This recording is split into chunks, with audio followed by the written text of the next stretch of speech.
बढ़ाने का काम करेगी, ओपीएस को लागू करेगी या एमपीएस में चलेगी?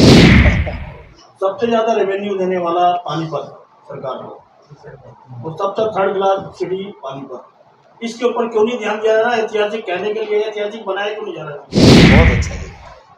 जो पानीपत की बात हो रही है, पानीपत के अंदर कोई भी सड़क ऐसी नहीं है जो सड़क कैसे सनौली रोड, रसद रोड, अब जितनी सड़कें ग्रामीण सड़कें हैं इनका आप देखो जाके डेवलपमेंट की बात।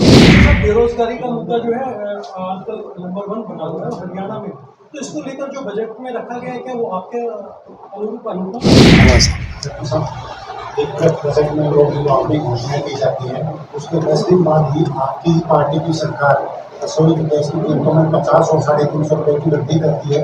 तो एक तो आप सब लोगों को घोषणाएं करते हैं, दूसरी तरफ मेरी जेब खाली करने का कार्य करते हैं। पावन धरा पर आदरणीय जिला अध्यक्ष जी, जिला परिषद चेयरपर्सन और पार्टी के अन्य सभी जो साथीगण साथ में हैं, जिनका परिचय जिला अध्यक्ष जी ने भी दिया है, उपस्थित सभी पत्रकार और छायाकार साथियों, आज जैसा कि आप सब जानते हैं कि हरियाणा की विधानसभा में हाल में ही 23 फरवरी को माननीय मुख्यमंत्री श्रीमान मनोहर लाल जी ने अपनी सरकार का 9वां और बतौर वित्त मंत्री अपना चौथा बजट हरियाणा की विधानसभा में हरियाणा की जनता मालिकों को समर्पित किया है। उसी के निमित्त आज प्रदेश भर में सभी जिलों में परिचर्चा का कार्यक्रम, बजट पर चर्चा का कार्यक्रम रखा है। और इस कार्यक्रम का उद्देश्य कोई राजनीतिक बयानबाजी न होकर के श्रीमान मनोहर लाल जी के नेतृत्व में पिछले 8 वर्षों से अधिक के कालखंड में जो हरियाणा प्रदेश के वित्त प्रबंधन से जुड़े हुए, आर्थिक नीतियों से जुड़े हुए जो क्रांतिकारी परिवर्तन हुए हैं, उनसे जनता को सीधे जोड़ने का तात्पर्य है। और ये मानते हुए कि लोकतंत्र में बजट की प्रक्रिया यह जनता के सरोकारों से जुड़ा हुआ सबसे महत्वपूर्ण स्तंभ है। और ऐसी मंशा मुख्यमंत्री जी की रही कि बजट एक ऐसी चीज़ है जो प्रदेश की जनता की 1 साल की खून पसीने की गाड़ी कमाई, उसके अर्थतंत्र से जुड़ी हुई नीतियां और उस कमाई में से जो जनता का अंशदान, सरकार के खजाने में जो जनता का खजाना है, उसका सदुपयोग और उसका किस किस प्रकार से उपयोग होना है, विधानसभा के पटल पर रखने का आशय यही है कि जनता के प्रतिनिधियों के माध्यम से, जनता के आदेश से बजट की राशियों का आवंटन हो और सरकार उस अलग अलग विभागों के माध्यम से उस राशि का जनता के कल्याण के लिए सदुपयोग करे। तो सबसे पहला अधिकार इस बजट के प्रावधानों को जानने का अगर किसी को है तो वह प्रदेश की जनता को है, प्रदेश के मालिकों को है। सर्वग्राही बजट बनाया जा सके, जो कि मनोहर लाल जी ने इस बार बनाया है। बहुत अच्छा प्रयास हुआ कि उन्होंने बहुत वर्गों से बातचीत की, राय शुमारी की, एक नए तरह का बजट का उन्होंने एक प्रक्रिया को अपनाने का काम किया है। अब उसके प्रावधानों में प्रमुख आपने, चूँकि मैं आंकड़ों में नहीं जाना चाहता, परिवार पहचान पत्र के माध्यम से एक चिंता के एक परिवार को इसका लाभ पहुँचे, एक बृहद योजना इसमें इंगित की गई है। एक बड़ी, जिसको आप रिपोर्ट भी कर चुके हैं, कि जो सामाजिक पेंशन, सामाजिक सुरक्षा की पेंशन जो है, जो वृद्धावस्था सम्मान पेंशन, विधवा सम्मान पेंशन, दिव्यांग सम्मान पेंशन, उसमें वृद्धि करके 2,750 रुपये प्रति माह तो किया ही है, उसमें एक बड़ा परिवर्तन और किया है कि अभी तक वो 1,80,000 रुपये की सालाना आय वालों को वो पेंशन का लाभ की पात्रता थी, लेकिन उसको बढ़ा करके 1,80,000 रुपये वार्षिक से अब 3 लाख रुपए तक की वार्षिक आय वालों को यह पेंशन की सुविधा की पात्रता होगी। इसी प्रकार से आम जन को प्रभावित करने वाला वृद्ध सम्मान की बात करें तो हरियाणा रोडवेज़ की बसों में लाखों लोग ट्रैवल करते हैं। 65 वर्ष से अधिक की आयु के वृद्धजन, उनको 50% कंसेशन मिलता रहा। वो अब आयु 50% 65 नहीं, अब वो आयु 60 वर्ष कर दी गई है। यानी कि 60 वर्ष के, अब 60 वर्ष तो जो है कहने को वृद्ध है, कई युवा भी 60 वर्ष के, उनको भी इसका लाभ मिलेगा। कि सामान्यतः बजट में एक चिंता रहती है कि बजट बना दिया और हम लोग कहते हैं कि ये राशि बट गई, लेकिन इस बजट से निर्माण की प्रक्रिया क्या हुई, उसको हम कहते हैं विनिर्माण क्षेत्र का पूंजीगत व्यय, यानी कि कैपिटल एक्सपेंडिचर। एक बजट बनता है, सरकार ने तनख्वाह ले ली, सरकार के मुलाजिमों को पेंशन चलेगी, सरकार के दफ्तरों का खर्चा चला गया, गाड़ी घोड़े का खर्चा चला गया, कुछ सरकार के पुराने कर्जों के ब्याज उतर गए, पुराने कर्जे कुछ उतर गए और कुछ सामाजिक पेंशन में चला गया। जनता के लिए उसके अलावा नए स्कूल, नए कॉलेज, नए अस्पताल, नई सड़कें, नए पुल, नए रेल, नए बस स्टैंड्स, नया निर्माण क्या हो रहा है, क्योंकि जब निर्माण होता है तब तरक्की, प्रगति, आर्थिक उन्नति ज़्यादा होती है और आज का किया हुआ निर्माण वो कई पीढ़ियों तक लाभान्वित करता है। तो खुशी की बात यह है कि लगभग 58,000 करोड़ रुपया का जो कुल बजट का 35% के करीब वह कैपिटल एक्सपेंडिचर के तौर पर प्रावधान किया गया है कि जिससे शुद्ध निर्माण होगा, शुद्ध नया कंस्ट्रक्शन होगा, खर्च होता है। ये आंकड़ा सही नहीं है। कारण है कि जो भी विधानसभा के पटल पर बजट के प्रस्ताव रखे गए हैं, उसके बाद साल के बीच में आवश्यकता पड़ने पर सप्लीमेंट्री बजट भी आते हैं और जब बजट फाइनल बजट रखा जाता है तो पिछले साल की भी जो परफॉर्मेंस है वो रखी जाती है। लेकिन पानीपत के संदर्भ में मैं ऐसा नहीं मानता कि कोई प्रावधान किया हो और उसका खर्च न हुआ हो। अगर ऐसा कोई स्पेसिफिक इंस्टेंस है तो वो माननीय विधायक जी विधानसभा के पटल पर उसका उत्तर भी आपको ला करके दे सकते हैं। 2014 में श्रीमान भूपेंद्र सिंह हुड्डा साहब की सरकार के समय में 750 रुपये पेंशन थी। गोहाना रैली में उन्होंने घोषणा की 1000 रुपये और दीवारों पे लिखवा दिया 1000 का नोट लिफाफे में कर दी मौज बुढ़ापे में। ये लिखवाया था दीवारों पे, 1000 दिए नहीं थे। हमारी सरकार आई, हमने कहा 2000 करेंगे। पहले दिन से हमने 1000 भी किया और 1200 भी किया और एक पहले दिन ही विधानसभा के पटल पे, जो कि लोकतंत्र का मंदिर है, हमने कमिटमेंट दी कि हर साल 20% यानी 200 रुपया इसको बढ़ा करके 2000 के लक्ष्य को, अपने संकल्प को पूरा करेंगे। अब जहाँ तक राजनीतिक घोषणा पत्र का विषय है, यह हर पार्टी का अपना एजेंडा, अपना घोषणा पत्र होता है। जिन जिन का है उनका आप उनको ज़रूर प्रश्न करें और बातचीत हो, आपका अधिकार है। और जहाँ तक हुड्डा साहब ने कहा भाई 6000 रुपये वो देंगे, तो हम इतना कह सकते हैं अभी हमारा बोलना बाकी है। सर, बेरोजगारी का मुद्दा जो है आजकल नंबर 1 बना हुआ है हरियाणा में, तो इसको लेकर जो बजट में रखा गया है क्या वो आपके अनुकूल है? क्या इतना जो बेरोजगारी तो फर्दर बढ़ती जाती है, उसको लेकर आप? देखिए, मैं आपको एक तो बड़े ईमानदारी से कहना चाहता हूं कि हरियाणा प्रदेश के अंदर जो बेरोजगारी का स्तर है वो अन्य राज्यों की तुलना में हरियाणा प्रदेश बेहतर है, जिसका आंकड़े का जिक्र करते हैं कांग्रेसी मित्र CMIE, centre for monitoring of Indian economy, उसके जो डायरेक्टर हैं वो कांग्रेस की मैनिफेस्टो कमेटी के सदस्य रहे हैं, तो हम उनसे कैसे उम्मीद करें कि उनके आंकड़े सही होंगे। काफ़ी समय से टोल की समस्या को उठाया जा रहा है हटाने के लिए, लेकिन आज तक सरकार ने कोई सुनाई कर। लोकसभा में भी सांसद जी ने मुद्दा उठाया था, लेकिन क्या कारण है कि टोल को नहीं हट पाया, जबकि कई 60 किलोमीटर के दायरे के नियमों के हिसाब से टोल नहीं। सांसद जी ने विषय उठाया हुआ है, हम उम्मीद करते हैं कि इसका नियमानुसार इसका कोई न कोई निराकरण होगा।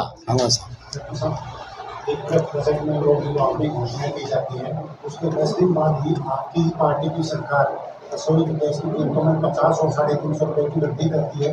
तो एक तो आप सब लोगों को घोषणाएं करते हैं, दूसरी तरफ मेरी जेब खाली करने का कार्य करती है, इसका क्या?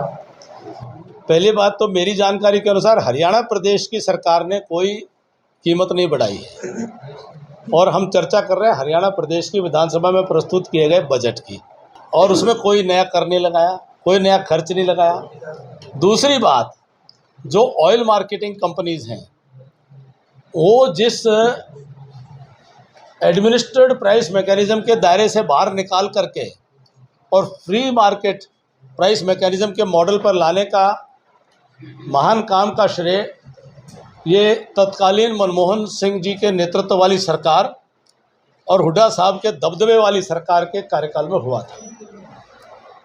और ये नियम समय समय पर अंतर्राष्ट्रीय कीमतों के आधार पर, अंतर्राष्ट्रीय कीमत के साथ साथ अंतर्राष्ट्रीय मुद्रा बाजार के आधार पर कॉस्ट प्लस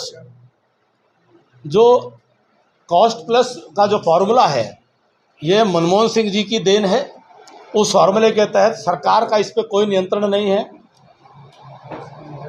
और उसके आधार पर कोई कभी ऊपर कभी नीचे की स्थितियां बनती हैं। तो इसके बजट के प्रावधानों का इससे कोई लेना देना नहीं है। जो ये सारे परिवर्तन उन्होंने किए हैं, ये उसके लिए माफ़ी भी तो मांगनी चाहिए।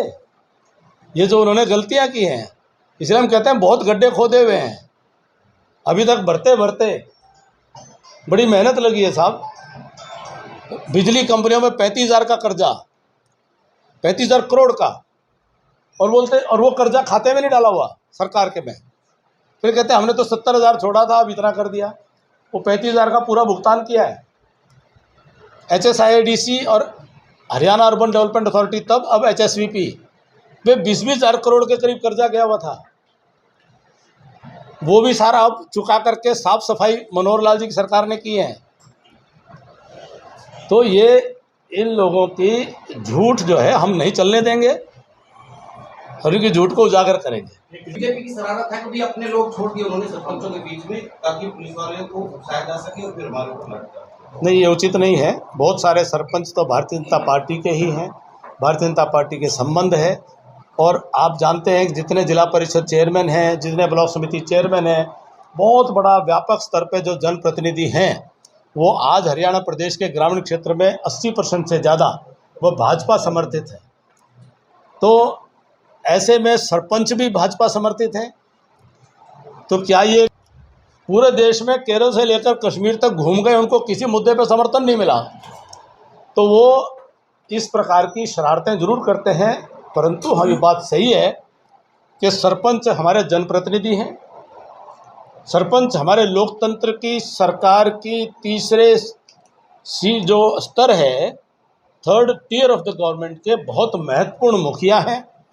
हमारे लिए बहुत आदरणीय हैं, सम्माननीय हैं, और उनको वही सम्मान मिलना चाहिए जो सम्मान किसी और जनप्रतिनिधि को। कोई सरपंच छोटा नहीं हो जाता और कोई विधायक बड़ा नहीं हो जाता। तो मैं इतनी जरूर कहूँगा कि लोकतंत्र में किसी भी विवाद का समाधान संवाद से है।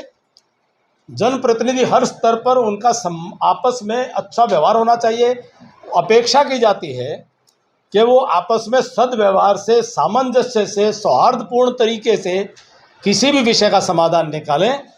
और माननीय मंत्री जी को भी मैंने एक मित्र के नाते उनको मैंने ये सुझाव दिया है कि वो अपनी बातचीत में जो जितना बड़ा होता है उसको उतना झुकना होता है। अपनी बातचीत में शालीनता के साथ में, जरूरी नहीं है कि उनमें जो सरपंच जो आज आंदोलन कर रहे हैं कि वो उनकी नीयत में या उनकी मंशा में कोई खोट है, ऐसा नहीं है। कुछ लोगों को अपने गांव की परिस्थिति के अनुसार वास्तव में लगता है कि उनके गांव के विकास के अंदर उनको अतिरिक्त राशि का अधिकार होना चाहिए। तो मेरा ये मानना है जनप्रतिनिधियों पर विश्वास होना चाहिए। जनप्रतिनिधि जवाबदेह व्यवस्था है लोकतांत्रिक प्रणाली में, और इसका कोई समाधान माननीय मंत्री जी और सरपंच संगठन मिलकर के इसका कोई समाधान निकालेंगे, ऐसा मेरा सुझाव है और मेरी उम्मीद है। परिचय के साथ सचिन सिलवानी, पब्लिक एशिया न्यूज़। जी जी। आपने ये कहा कि हुड्डा साहब ने गलती मानी सदन की, हमने गलती करी ओपीएस को, तो क्या उनकी गलती को क्या सुधारने का काम करेगी, ओपीएस को लागू करेगी या एमपीएस नहीं चलेगी? देखिए, मैंने एक पक्ष का उसको मैंने आपने मेरी बात को ध्यान से सुन लिया, उसके अंदर जोड़ के आप भी दोहरा दीजिएगा उनको जब आएंगे कि आप माफ़ी कब मांग रहे हैं। मैंने उनसे जब तो लोकतंत्र में अपने और सामान्य व्यवहार में प्रायश्चित जो है वो बहुत महत्वपूर्ण है अपने, और कभी भी गलती मानना प्रायश्चित के बिना अधूरा होता है। परिचय हो जाए इतना बढ़िया साहब, सुंदर। आज कई साल बाद आए ना आप। मेरा सवाल ये है, सबसे ज्यादा रेवेन्यू देने वाला पानीपत सरकार को, और सबसे थर्ड क्लास सिटी पानीपत, इसके ऊपर क्यों नहीं ध्यान दिया जा रहा? ऐतिहासिक कहने के लिए ऐतिहासिक बनाया क्यों नहीं जा रहा? सेंट्रल स्टेट मैं आपको बताना चाहता हूँ, मैं आपसे निवेदन इतना ही करता हूँ, आप मेरे पुराने स्वभाव को जानते हैं कि तथ्यपरक प्रश्न से हम बेहतर जो अपनी प्रेस परिषद हम इसको कहते हैं उसको बेहतर ढंग से कर सकते हैं। तो मैं ये मानता हूँ कि जब भी कोई बजट के प्रावधान बनते हैं, अगर गुरुग्राम विकसित हुआ है तो गुरुग्राम कभी आज से 30 साल पहले की स्थिति में था, तो गुरुग्राम विकसित हुआ राज्य सरकार की, हरियाणा की जनता के खजाने से क्षेत्र विशेष में निवेश के कारण। एक वितरण का न्याय, जिसको डिस्ट्रीब्यूटिव जस्टिस कहते हैं, वितरण के न्याय के सिद्धांत के अनुरूप है। पानीपत और विकसित हो, पानीपत का विकास तेज हो, ये हमारा संकल्प है। तो इसको उसको उस तरह से जोड़ करके कि हमने जो दिया वो हमें ही मिले, तो उसके पीछे का बहुत बड़ा त्याग होता है, बहुत बड़े पीढ़ियों का त्याग होता है किसी भी क्षेत्र को विकास करने में। आपका मैंने अपना उत्तर दे दिया। सर, कांग्रेस का संगठन क्यों नहीं बन पा रहा? अब कल को आप पूछेंगे उनके यहाँ ये क्यों नहीं हो रहा, उनके यहाँ वो क्यों नहीं हो रहा। आपसे क्या कहना चाहिए? कांग्रेस को संगठन की जरूरत नहीं है, कांग्रेस को संगठन की जरूरत नहीं है, क्योंकि कांग्रेस ने अब मान लिया है कि वो राजनीतिक दल नहीं है। कांग्रेस ने देश में संदेश दे दिया है कि वो राजनीतिक विचारधारा का दल नहीं है। कांग्रेस ने अब देश में संकेत कर दिया है कि वो कार्यकर्ताओं का संगठन नहीं है।